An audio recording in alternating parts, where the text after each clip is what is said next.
خواتین و حضرات، ہم مشکات المصابیح میں کتاب الصوم کا مطالعہ کر رہے ہیں۔ اب لیلۃ القدر کا باب شروع ہو رہا ہے۔ ام المومنین سیدہ عائشہ کی روایت ہے، قالت قال رسول اللہ صلی اللہ علیہ وسلم تحروا لیلۃ القدر فی الوتر من العشر الاواخر من رمضان۔ وہ کہتی ہیں کہ رسول اللہ صلی اللہ علیہ وسلم نے فرمایا،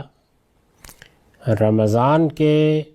آخری عشرے کی طاق راتوں میں لیلۃ القدر کا قصد کیا کرو، اس کو تلاش کرنے کی کوشش کیا کرو۔ لیلۃ القدر کے بارے میں یہ بات قرآن مجید نے بیان کر دی ہے کہ یہ فیصلوں کی رات ہے، بڑی برکت والی رات ہے۔ سورہ دخان میں اس کو لیلۃ مبارکہ کہا گیا ہے، اور سورہ قدر میں اس کے بارے میں یہ بتایا گیا ہے کہ اس میں اللہ کے فرشتے اور روح الامین اللہ کے فیصلے لے کر اترتے ہیں،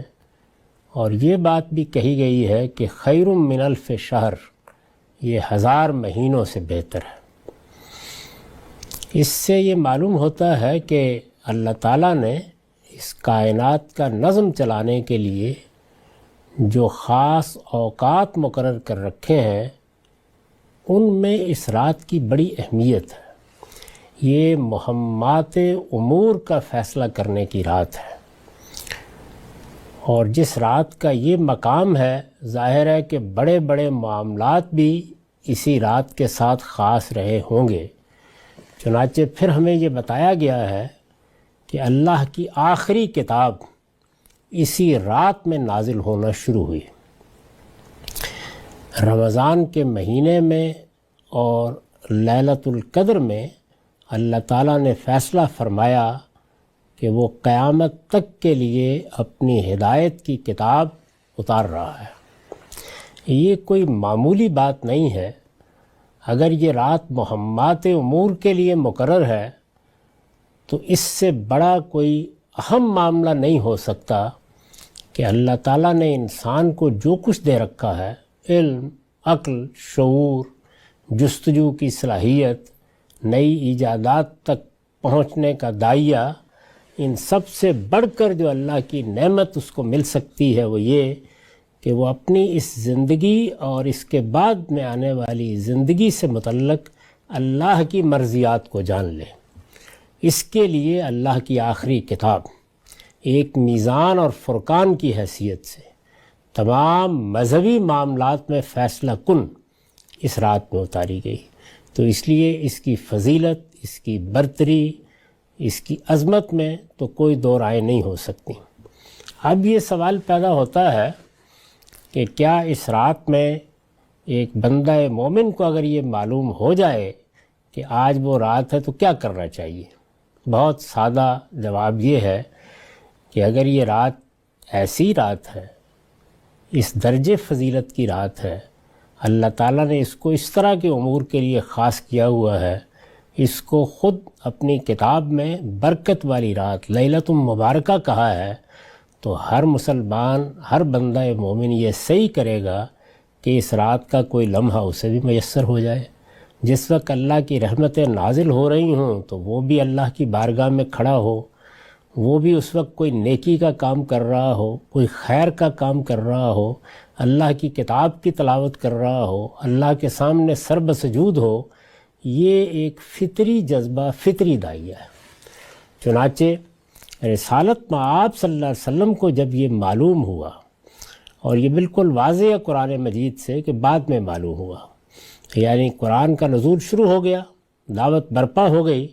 بعد میں سورہ قدر اتری، تو اس میں یہ بتایا گیا کہ یہ رمضان کے مہینے میں اور قدر کی رات میں نازل ہوا تھا۔ دونوں باتیں قرآن مجید نے بعد میں بتائیں۔ ایک واقعہ ہماری زندگی میں ہو جاتا ہے، جب اس کے بارے میں بتایا جائے کہ یہ فلاں وقت ہوا تھا یا فلاں دن ہوا تھا، تو ہم پیچھے پلٹ کر دیکھتے ہیں، یہ بتا دیا گیا کہ یہ رمضان میں آئی تھی، یہ بتا دیا گیا کہ یہ رات کی خاص رات ہے، اور قرآن کا نزول اسی میں شروع ہوا تھا۔ رسالت مآب صلی اللہ علیہ وسلم نے پلٹ کر یہ یاد کرنے کی کوشش کی ہے کہ وہ کون سی رات تھی، وہ کون سا دن تھا۔ ایسا ہی ہوتا ہے فطری طور پر، یہ متعین طور پر یاد نہیں آ سکا، تو پھر آپ نے کیا طریقہ اختیار کیا کہ آپ یہ کوشش کرنے لگ گئے۔ آگے کی روایتوں سے معلوم ہوگا کہ پورے رمضان میں اعتکاف کیا جائے، پہلے عشرے میں کیا، دوسرے عشرے میں کیا، پھر آخری عشرے میں کیا، یعنی آپ کے اندر شدید طلب تھی اس بات کی، جیسے میں نے عرض کیا کہ ایک بندہ مومن میں ہونی چاہیے کہ وہ گھڑی پھر نصیب ہو، وہ وقت پھر میری زندگی میں آئے، اور جب آئے تو مجھے اپنے رب کے حضور میں سر بسجود پائے۔ یہ بندہ مومن کی طلب ہے۔ اس سے اللہ کے پیغمبر نے ہمارے لیے یہ اسوہ قائم کیا کہ اگر اللہ تعالیٰ کی عنایت کا پتہ چلے اور یہ معلوم ہو کہ فلاں وقت میں یہ صورتحال پیدا ہوگی، تو ایک بندہ مومن کے اندر کیا جذبہ ہونا چاہیے، کیا تڑپ ہونی چاہیے، کیا بیتابی ہونی چاہیے، اور کس طرح اسے باہر نکلنا چاہیے۔ اس کی مثال بالکل ایسے ہی ہے کہ جب لوگ بادشاہوں کی ایک لحاظ سے پرستش ہی کرتے تھے اور یہ معلوم ہو جاتا تھا کہ آج ان کی سواری نکلے گی، تو بعض اوقات وقت نہیں بتایا جاتا تھا، تو لوگ گھنٹوں سڑک کے کنارے راستوں پر کھڑے ہو جاتے تھے آ کر کہ معلوم نہیں کب کوکبہ شاہی گزرے اور وہ کہیں ایک جھلک سے محروم نہ ہو جائے۔ تو ایک بندہ مومن کے لیے اس کائنات کے بادشاہ کے ساتھ، عالم کے پروردگار کے ساتھ ایسا ہی معاملہ، بلکہ یہ کیا معاملہ ہے، اس سے 1000 گنا بڑھ کر معاملہ ہونا چاہیے۔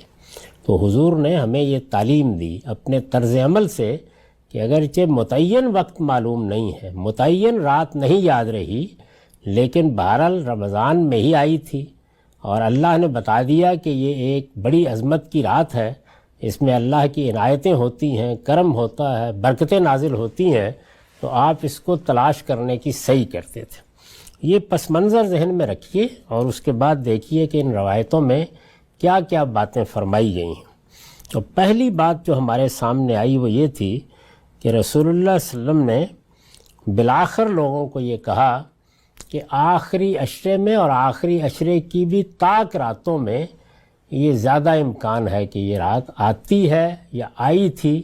تو اس وجہ سے انہی میں تلاش کرنے کی صحیح کرو۔ وعن ابن عمر قال ان رجالا من اصحاب النبی اروا لیلۃ القدر فی المنام فی السبع الاواخر۔ عبداللہ بن عمر رضی اللہ عنہ کہتے ہیں کہ رسول اللہ کے بعض صحابہ کو رویا میں لیلۃ القدر دکھائی گئی، یعنی انہیں خواب آیا، اور 1 2 4 نہیں، بعض لوگوں کو آیا، اور خواب آیا یا رویا دکھایا گیا، اور اس میں یہی اندازہ ہوا یا یہی بات سامنے آئی کہ یہ آخری جو راتیں ہیں، سبع الاواخر، 7 آخری راتیں، انہی میں کسی وقت آئی ہے۔ فقال رسول اللہ صلی اللہ علیہ وسلم ارا رؤیکم قد تواتر فی السبع الاواخر۔ رسول اللہ صلی اللہ علیہ وسلم نے یہ خواب سنے تو فرمایا کہ یہ تمہارے جو رویا ہیں، اس سے تو اندازہ ہوتا ہے کہ سبع اواخری میں، یعنی آخری طاق راتوں ہی میں یہ پے در پے اشارہ ہوا ہے۔ فمن کان متحریا فلیتحریا فی السبع الاواخر۔ تو اس لیے اب اگر تم میں سے کوئی اس رات کو تلاش کرنا چاہے، تلاش کرنا چاہے کا مطلب یہ نہیں کہ رات نظر آ جائے گی، مطلب یہ ہے کہ اس گھڑی کو پانا چاہے، یہ کوشش کرے کہ میں اس وقت جاگ رہا ہوں، میں عبادت کر رہا ہوں، میں اللہ کو یاد کر رہا ہوں، میں اچھے کام کر رہا ہوں، میں اللہ کی کتاب کی تلاوت کر رہا ہوں، میں اس پر تدبر کر رہا ہوں۔ اگر کوئی شخص یہ چاہے کہ وہ اس وقت بیدار ہو، اللہ کو یاد کر رہا ہو، جب یہ وقت آئے تو اسے چاہیے کہ وہ یہ سبع اواخر میں، یعنی آخری جو 7 راتیں ہیں، ان میں تلاش کرے۔ وعن ابن عباس ان النبی صلی اللہ علیہ وسلم قال التمسوها فی العشر الاواخر من رمضان لیلۃ القدر۔ ابن عباس رضی اللہ عنہ بیان کرتے ہیں کہ نبی صلی اللہ علیہ وسلم نے فرمایا کہ اسے رمضان کے آخری عشرے کی راتوں میں تلاش کرو، جبکہ 9 راتیں باقی ہوں، جبکہ 7 راتیں باقی ہوں، جبکہ 5 راتیں باقی ہوں۔ ظاہر ہے کہ یہ طاق راتیں ہوں گی، تو اس کے بارے میں بھی آپ نے فرمایا۔ وعن ابی سعید الخدری ان رسول اللہ صلی اللہ علیہ وسلم اعتکف العشر الاول من رمضان۔ اب یہاں سے بہت سی حقیقتیں واضح ہوتی ہیں۔ یہ بات میں کئی مرتبہ عرض کر چکا ہوں کہ روایتیں لوگ بیان کر دیتے ہیں، اگر ان کو الگ الگ دیکھیے تو بعض اوقات الجھن محسوس ہوتی ہے۔ جیسے ابھی دیکھا کہ بعض موقعوں پر یہ فرمایا کہ آخری عشرے میں 7 راتوں میں، بعض میں اس طرح کا اسلوب اختیار کیا کہ 9 باقی ہوں، 5 باقی ہوں۔ اسی طرح بعض اور روایتیں بھی آئیں گی اس نوعیت کی۔ طاق راتوں کو مختلف طریقوں سے بیان کیا ہے رسول اللہ صلی اللہ علیہ وسلم نے، تو ایسا کیوں ہوا؟ تو یہ اس سے سمجھ میں آ جائے گا۔ تو روایتوں کو ہمیشہ جمع کر لینا چاہیے، واضح ہو جاتا ہے کہ صورتحال کیا بنی ہے۔ تو ابو سعید خدری کہتے ہیں کہ رسول اللہ صلی اللہ علیہ وسلم نے اعتکف العشر الاول من رمضان، رمضان کے پہلے عشرے میں، پہلے 10 دنوں میں اعتکاف کیا۔ ثم اعتکف العشر الاوسط فی قبۃ ترکیہ، پھر اس کے بعد یہ خاص طرح کا خیمہ سا بنا ہوتا تھا اور اون کا عام طور پر، اس میں درمیان والے عشرے میں اعتکاف کیا، یعنی پہلے 10 دنوں میں کیا، پھر درمیان کے 10 دنوں میں کیا۔ ثم اطلع راسا، پھر ایک دن آپ نے اپنے خیمے سے یا اس قبے سے جو اعتکاف کے لیے بنایا گیا تھا اس میں سے اپنا سر نکالا، فقال، اور فرمایا انی اعتکف العشر الاول، میں پہلے عشرے کا اعتکاف کرتا رہا ہوں، التمس هذه اللیلہ، اور اس سے مقصود یہ تھا کہ میں یہ رات کسی طرح پالوں، یعنی آپ کا خیال پہلے یہ تھا کہ یہ پہلا عشرہ ہے جس میں ہو سکتا ہے کہ یہ رات آئے۔ ثم اعتکف العشر الاوسط، فرمایا اس کے بعد میں درمیان کے عشرے کا اعتکاف بھی کرتا رہا ہوں۔ ثم اتیت، پھر پھر میرے پاس کچھ اطلاع آئی، فقیل لی انہا فی العشر الاواخر، یعنی میری اس تگ و دو کو، میری اس اللہ تعالیٰ کے اس خاص وقت کو تلاش کرنے کی خواہش کو سامنے رکھ کر کچھ رہنمائی کی گئی۔ یعنی حضور نے فرمایا کہ پھر اس کے بعد ظاہر کوئی رویا ہوگا یا اس طرح کی کوئی چیز ہوگی، فقیل لی، اور مجھ سے کہا گیا انہا فی العشر الاواخر، یہ آخری 10 راتوں میں ہے۔ فمن کان اعتکف معی فلیعتکف العشر الاواخر، تو فرمایا کہ اب جو لوگ میرے ساتھ اعتکاف میں بیٹھے ہوئے ہیں تو میں یہ درمیان کے 10 دنوں کا اعتکاف ختم نہیں کر رہا، وہ آخری عشرے کا اعتکاف جاری رکھے۔ تو گویا حضور صلی اللہ علیہ وسلم کو یہ جو آخری عشرے کی طرف توجہ ہے یہ دلائی گئی، یعنی اتنی بات معلوم ہو جاتی ہے۔ فقد اریت هذه اللیلہ ثم انسیتها، فرمایا کہ مجھے یہ رات کچھ دکھا بھی دی گئی، یعنی رویا میں، جیسے کہ صحابہ کا بھی آتا ہے کہ ان کو بھی دکھائی گئی۔ ثم انسیت، پھر میں بلا دیا گیا، یعنی وہ اس طرح میرے ذہن میں تازہ نہیں رہی۔ جس طرح کہ آپ کوئی رویا دیکھیں تو ایسا ہوتا ہے کہ پورا کا پورا یاد رہتا ہے، اور ایسا بھی ہوتا ہے کہ وہ بلا دیا جاتا ہے، یعنی آدمی کو یاد نہیں رہتا کیا دیکھا۔ تو فرمایا کہ وقد رأیتنی اسجد فی ماء و تین من صبیتھا، یعنی جب میں نے وہ رویا دیکھا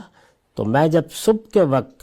اٹھا تو میں نے دیکھا، یعنی میں نے خواب میں یہ دیکھا کہ صبح ہو گئی ہے اس کی، اور میں نے اپنے آپ کو دیکھا کہ میں گویا پانی میں اور مٹی میں، یعنی کیچڑ سا ہے، اس میں بارش ہوئی ہے تو اس میں میں سجدہ کر رہا ہوں۔ فَالْتَمِسُوهَا فِي الْعَشْرِ الْأَوَاخِرِ وَالْتَمِسُوهَا فِي كُلِّ وِتْرٍ، اس لیے اب اس کو آخری عشرے کی راتوں ہی میں تلاش کیا کرو، اور آخری عشرے کی بھی طاق راتوں میں۔ تو یہ رسالت مآب صلی اللہ علیہ وسلم نے اپنا تجربہ بتایا ہے کہ اس طریقے سے میری کچھ رہنمائی ہوئی۔ یعنی پہلے مرحلے میں تو آپ نے رمضان کا سن کر، لیلۃ القدر کا سن کر خود کوشش کی ہے کہ وہ وقت میسر ہو جائے، پھر پہلے عشرے میں اعتکاف کیا، پھر دوسرے میں کیا، پھر اس کے بعد کچھ رہنمائی ہوئی، پھر فرمایا کہ رہنمائی کی صورت یہ ہوئی کہ گویا ایک رویا دیکھا، وہ بھی بھول گیا، لیکن رویا کیا تھا